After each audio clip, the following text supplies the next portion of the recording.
Dare to Dream is one of those shows where I was intrigued at first, and thought it was okay. But just because it's okay doesn't mean it's bad. It's not as bad as some other shows. I think it's a pretty fun show.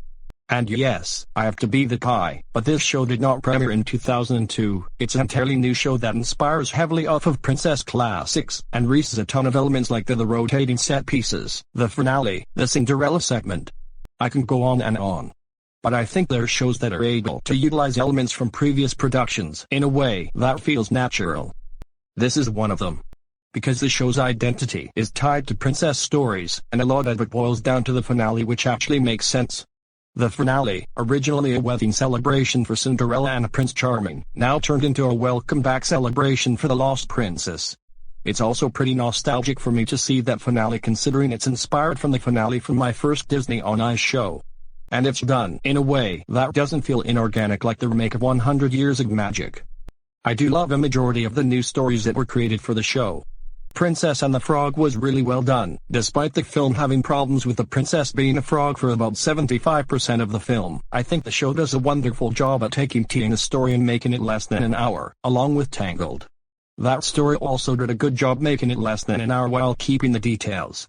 And what I love about the show is the different sets for each story.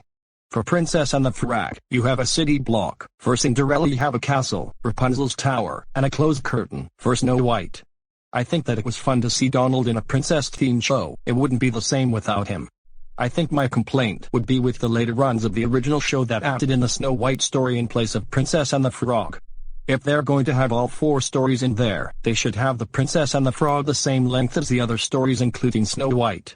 Act 1 would be Princess and the Frog and Snow White. Act 2 would be Cinderella and then Tangled. That way each princess gets equal time to shine. And now for the moment you've all been waiting for. The segment rankings. I will include the Snow White segment even though I didn't see it in person. I've seen the video of it online.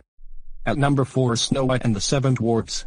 I like the stories a bit more extended, but I don't like the fact that part of Tiana's story is removed just for Snow White and her story. At number 3 is Princess and the Frog. There's a lot I love about this segment. Tiana skating with her waiters, the opening dance with Prince Naveen and the townsfolk. Dig a little deeper. But there's one thing I didn't like, and that is the design for Ray the Firefly. I'm sure you've all seen pictures of his appearance in Dare to Dream. You're not the biggest fan of his costume.